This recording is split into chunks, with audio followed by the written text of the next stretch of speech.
మీ అందమైన ప్రయాణం ప్రారంభించండి. 39 మీరు తల్లిదండ్రి అవ్వాలనే కలలను సాకారం చేయడానికి సహాయపడుతుంది. నమస్తే, వెల్కమ్ టు సుమన్ టీవీ. సాధారణంగా ప్రకృతి తన పని తాను చేసుకుని పోతూనే ఉంటుంది. ఆ ప్రకృతికి తగ్గట్టుగా మన జీవన శైలి అనేది ఉండేది. కానీ ఇప్పుడు ప్రకృతి తన పని తాను చేసుకుపోతున్నా కూడా మన లైఫ్ స్టైల్ అనేది మన ఇష్టం వచ్చినట్లు మనం చేంజ్ చేసుకుంటున్నాం. కాబట్టి రకరకాల జబ్బులు అనేవి ఇప్పుడు పుట్టుకొని వస్తున్నాయి. అందులోని మనం క్యాన్సర్ కూడా ఒకటి చూడొచ్చు. ఈ మధ్య కాలంలోని చాలా రకాల క్యాన్సర్లు విపరీతంగా పెరిగిపోతూ వస్తున్నాయి. సో ఎలాంటి లైఫ్ స్టైల్ మూలంగా ఎలాంటి క్యాన్సర్స్ వచ్చే ఛాన్స్ ఎక్కువగా ఉంటుంది, ఎటువంటి కేర్ మనం తీసుకోవాల్సిన ఆవశ్యకత ఏర్పడి ఉంది ఇప్పుడు ప్రజెంట్. ఈ విషయాలన్నీ కూడా అడిగి తెలుసుకుందాం. మనతో పాటు ఉన్నారు గైనిక్ ఆంకాలజిస్ట్ డాక్టర్ సాయిలక్ష్మి దయానా గారు from Jubilee hills cancer Apollo hospital. Hello ma'am. Hello ma'am. So life style changes అంటే చాలా వరకు మనం చేంజెస్ చేసేసుకున్నాం. సో చాలా వరకు వెస్ట్రన్ కల్చర్ని తీసుకొచ్చి మనం అడాప్ట్ చేసేసుకున్నాం.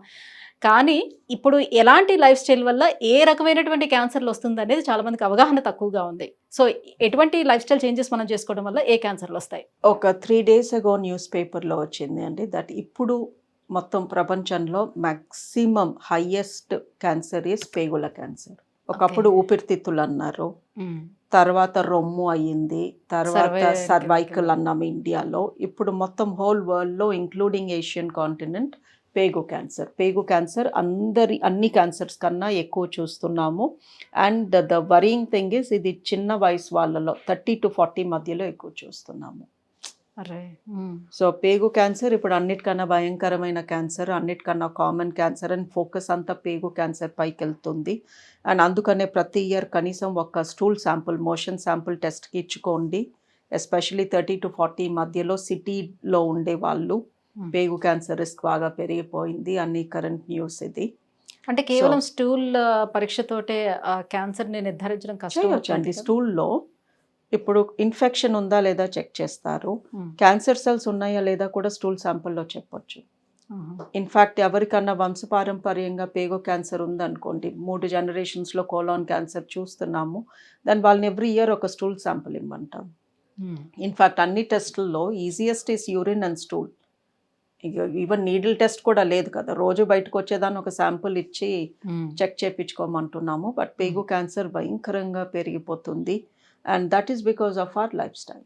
ఇప్పుడు పేగు క్యాన్సర్ వచ్చింది అని అంటే దానికి ట్రీట్మెంట్ ఎలా ఉంటుంది? అసలు మనకి మెయిన్ ఇంపార్టెంట్ పెద్ద పేగే కదా, సో దాన్ని కత్తిరించడం కానీ తీసేయడం కానీ ఇవన్నీ సాధ్యం అవుతుందా?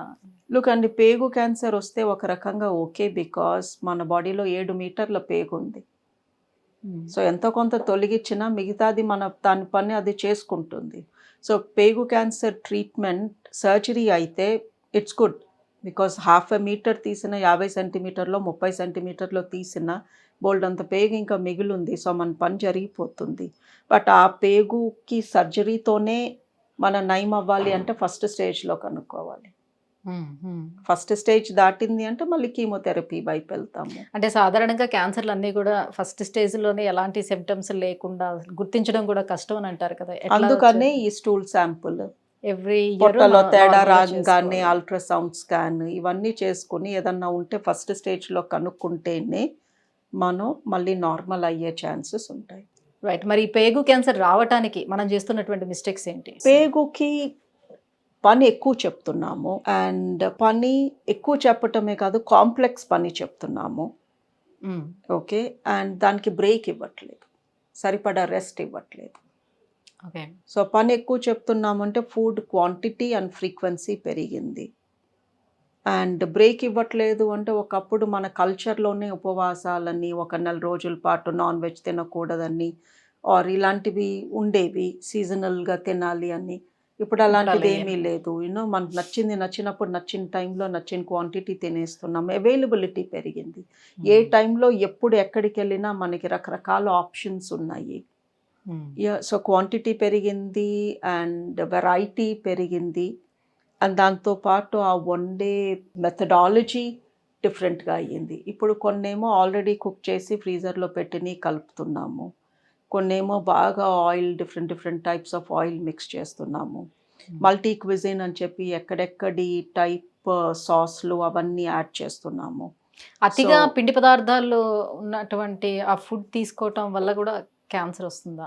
వస్తుందండి. బికాజ్ ఏదన్నా కూడా మీ పేగు ఈజీగా ఎలా డైజెస్ట్ అవుతుంది. ఇంత కాంప్లెక్స్ ఫుడ్, అందులో ఆయిల్ ఉంది, సాస్‌లున్నాయి, రకరకాల స్పైసెస్ ఉన్నాయి. కొన్నేమో ఇప్పుడు యాడ్ చేసాము, కొన్నేమో ఫ్రీజర్‌లోంచి తీసి కలిపాము. అలాంటి ఫుడ్ అంత కాంబినేషన్ మన పొట్టలో వేసి నువ్వు దీన్ని అరిగించేసుకో, ఇంకో 2 గంటల్లో ఇంకోటి అయిపోతున్నాను నేను నీలోకి, దానికి రెడీగా ఉండంటే ఎలా రెడీ అవుతుంది? అండ్ ఏదన్నా కూడా ఈజీగా డైజెస్ట్ అయిపోతే కూడా మన బాడీలో ఇన్సులిన్ రెసిస్టెన్స్ పెరుగుతుంది. బికాజ్ అది అరిగేలోపే మన బాడీ దాన్ని పీల్చేసుకుంది ఆ షుగర్‌ని, కార్బోహైడ్రేట్‌ని.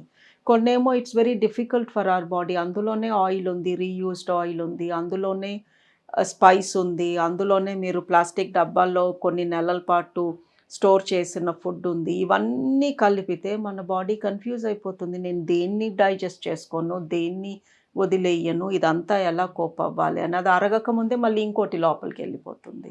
దాంతో పాటు షుగరీ డ్రింక్స్ అని, సోడాస్ అని, ఆల్కహాల్ అని, దాంతో పాటు మళ్ళీ స్మోకింగ్ అని.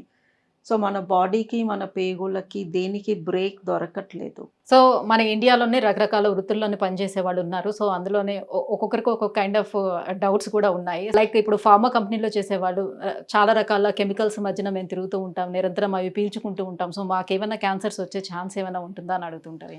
యూజువలీ ఫార్మా కంపెనీస్‌లో రూల్స్ అండ్ రెగ్యులేషన్స్ టైట్‌గా ఉంటాయండి. స్ట్రింజెంట్‌గా ఉంటారు. లైసెన్స్ తీసుకున్న ఎవరైనా ఆబ్వియస్లీ ఇన్స్‌పెక్షన్స్‌కి గురవుతారు. So more than pharma companies, ఈ చిన్న చిన్న కెమికల్ ఫ్యాక్టరీస్‌లో పనిచేసే వాళ్ళు ఉంటారు. ఇల్లీగల్‌గా నడిపే బిజినెసెస్ ఉంటాయి. వాళ్ళు I think they are at much higher risk to be honest with you. Because pharma కంపెనీస్‌లో లాంటి వాళ్ళు హ్యాట్స్ వేసుకుంటారు, గ్లవ్స్ వేసుకుంటారు, మాస్క్లు వేసుకుంటారు. Number of hours of exposure to these లిమిటెడ్‌గా ఉంటుంది. But if you see some factory workers, they are exposing themselves to a lot of chemicals. So ఎలాంటి క్యాన్సర్స్ వచ్చే ఛాన్స్ ఉంటుందని వాళ్ళు? ఊపిరితిత్తుల క్యాన్సర్ బికాస్ పీలుస్తున్నారు. పేగు క్యాన్సర్ బికాస్ మనం పీల్చింది సగం పేగుల్లోకి వెళ్తుంది కదా, మింగుతాము.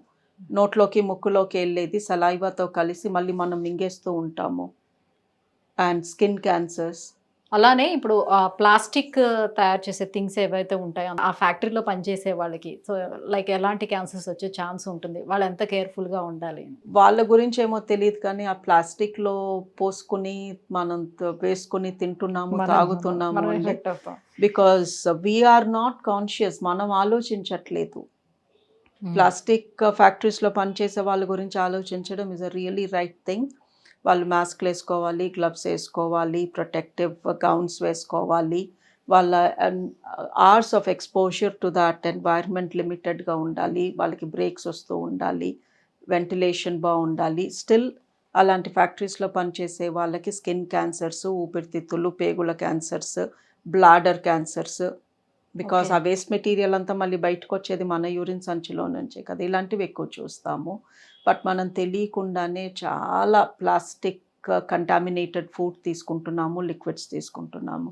మీరు ఎప్పుడైనా చూడండి, మీ ఫుడ్ ఎందులో నుంచి మీ ప్లేట్లోకి వచ్చిందో ఏదో ఒక రకంగా అది ప్లాస్టిక్ని టచ్ అయ్యే వస్తుంది. మనం తాగే వాటర్ ఫిల్టర్స్ కూడా ప్లాస్టికే. మన ఇంటి పైన ఉన్న వాటర్ ట్యాంక్ కూడా ప్లాస్టికే. So we're not safe. అలా సేఫ్లో ఉన్నామని అనుకోవడానికి కూడా లేదు. I don't think any of us these days is safe అనుకోని. కూరగాయలు కూడా ప్లాస్టిక్ సంచుల్లోనే వస్తున్నాయి. ఇక తినే కూరగాయల్లో మనం తాగే లిక్విడ్స్లో ఎన్ని ఇంప్యూరిటీస్ కలిపి వాళ్ళు అమ్ముతున్నారో అది టోటలీ డిఫరెంట్ థింగ్. అలాగే వాతావరణ కాలుష్యం కావచ్చు, లేకపోతే పొగ వల్ల కావచ్చు, సో ఊపిరితిత్తులు ఎఫెక్ట్ అవుతాయని తెలుసు. బొగ్గు గనుల్లో పనిచేస్తున్న వాళ్ళ పరిస్థితి ఏంటి? I think they are at a high risk of respiratory problems అండి. వాళ్ళకి స్ట్రింజెంట్ హెల్త్ చెకప్స్ జరగాలి, వాళ్ళని చూసుకుంటూ ఉండాలి.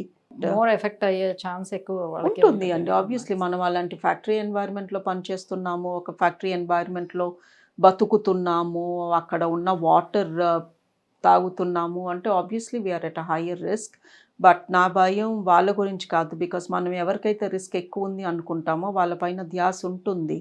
మనం సేఫ్, నేను కాపర్ వాటర్ బాటిల్లో నీళ్ళు తాగుతాను, గ్లాస్ బౌల్సే మైక్రోవేవ్లో పెట్టుకుంటాను, నేను స్టీల్ కట్లరీనే వాడతాను, సో ఐఎమ్ సేఫ్ అని అనుకుంటున్నాం కదా. It is us who are following prey to cancers. So మరి ఏసీ గదుల్లో కూర్చొని ప్రశాంతంగా పనిచేసే సాఫ్ట్వేర్ పరిస్థితి ఏంటి? సో వాళ్ళకి వ్యాయామం లేకపోవడం వల్ల కావచ్చు, కంటిన్యూస్గా కూర్చొని పనిచేయడం వల్ల కావచ్చు, సో దీనికి క్యాన్సర్స్కి ఏమైనా సంబంధం ఉంటుందా? 100% ఉంటుందండి. బికాస్ మన బాడీలో క్యాన్సర్ కాజ్ చేసే మ్యూటేషన్స్ ప్రతి నిమిషం జరుగుతూనే ఉంటాయి. మన బాడీలో తేడాలు జరుగుతూనే ఉంటాయి. మనం పీల్చిన గాలి మూలంగా, తిన్న తిండి మూలంగా, తాగే లిక్విడ్స్ మూలంగా మన బాడీలో ప్రతి నిమిషం ఏదో ఒక తేడా జరుగుతూనే ఉంటుంది. ఆ తేడాన్ని మన బాడీ గుర్తించి తీసేస్తూ ఉంటుంది. సో ఈ మ్యూటేషన్స్ అనేవి జరుగుతాయి. ఆ మ్యూటేషన్స్ని మన ఇమ్యూన్ సిస్టమ్ డిస్ట్రాయ్ చేస్తూనే ఉంటుంది. ఓవరాల్ మనం హెల్తీగా ఉన్నామా అన్హెల్తీగా ఉన్నామా అనేది మన ఇమ్యూన్ సిస్టమ్ పైన ఉంటుంది. ఎక్సెసివ్ స్ట్రెస్ తీసుకున్నప్పుడు మన ఇమ్యూన్ సిస్టమ్ లో అయిపోతుంది. సో బాడీలో జరిగే చిన్న చిన్న తేడాలని ఇమ్యూన్ సిస్టమ్ ఇక గుర్తించలేదు, సో వదిలేస్తుంది వాటిని. ఆ చిన్న తేడా ఒక పెద్ద తేడా అయితే మనకి రోగం వస్తుంది. అది డయాబెటీస్ అవ్వచ్చు, బీపీ అవ్వచ్చు, క్యాన్సర్ అవ్వచ్చు, ఏదన్నా అవ్వచ్చు. Stress is one big problem in people who are doing white collar jobs. Second, lack of sleep. So మన బాడీ రిపేర్ ఎప్పుడు అవుతుంది? సో పొద్దున్న నుంచి రాత్రి వరకు రకరకాల చేంజెస్ మన బాడీ డిఫరెంట్ పార్ట్స్లో డిఫరెంట్ మ్యూటేషన్స్ జరుగుతూనే ఉన్నాయి. సో మనం పడుకున్నప్పుడు ఆ రిపేర్ మెకానిజం కిక్ ఇన్ అవుతుంది. ఈ పగలు జరిగిన తేడా అంతా రాత్రి అది డిస్ట్రాయ్ చేసి నెక్స్ట్ డే మళ్ళీ రీజువనేట్ అయ్యి మళ్ళీ నార్మల్ అవుతాము. ఆ స్లీప్ తక్కువైంది అనుకోండి, లేదా ఇట్స్ డిస్టర్బ్డ్ స్లీప్, మన రిపేర్ సిస్టమ్ ఆన్ అయ్యేలోపు మళ్ళీ మనం లేచిపోయాము మళ్ళీ. So that is another problem, lack of good sleep are lack of continuous sleep. Okay, so రెండు సమస్య. సో రెండు సమస్యే. సో మనం ఎంతసేపు ఆ ఫ్యాక్టరీలో ఆ బీడీ వర్కర్కి లంగ్ క్యాన్సర్ వచ్చేసిందో, ఈ బట్టల ఫ్యాక్టరీలో ఈవిడికి ఆ కలర్ల మూలంగా ఇంకేదో వచ్చిందో అని భయపడుతున్నాము. వాళ్ళపైన ఫోకస్ పెట్టడం is extremely important. I totally agree with you. But ఈలోపు మన లైఫ్ స్టైల్ మనం చెక్ చేసుకోకపోతే we're going to be the urban పీపుల్కే ఎక్కువ క్యాన్సర్స్ చూస్తున్నాము విలేజ్ వాళ్ళలో కన్నా. బికాస్ విలేజ్ పీపుల్ నీట్గా తింటారు, పండిందేదో తింటారు, దొరికింది తింటారు. వాళ్ళు ఇంకా మన ఇండియన్ కల్చర్ కొంచెం ఫాలో అవుతున్నారు, ఉపవాసాలు ఉండటము ఎక్సెట్రా. సో తెలియకుండానే వాళ్ళ డైజెస్టివ్ సిస్టమ్కి బ్రేక్ దొరుకుతుంది. అక్కడ వాటర్ ఇంకా బిందెల్లో పట్టుకొని నదుల నుంచి తెచ్చుకొని తాగుతున్నారు. మనలాగా ఫిల్టర్డ్ వాటర్ బాటిల్స్ లేవు వాళ్ళకి. అండ్ వాళ్ళు పీల్చే గాలి ఇక్కడికన్నా ప్యూర్గా ఉంది. సో ఈ పేగు క్యాన్సర్ కానీ, రొమ్ము క్యాన్సర్ కానీ, ఒబిసిటీ మూలంగా వచ్చే క్యాన్సర్స్ కానీ ఎక్కువ మనం సిటీస్లో ఉండే వాళ్ళలోనే చూస్తున్నాం. Thank you ma'am, thank you so much. So మన లైఫ్ స్టైల్ చేంజెస్, అలాగే మనం చేస్తున్నటువంటి పనుల మూలంగా వచ్చేటువంటి క్యాన్సర్స్ ఏంటి, క్యాన్సర్ మీద ఎంత అవగాహన మనకు అవసరం అనే విషయాన్ని తెలియజేసినందుకు థ్యాంక్ యూ.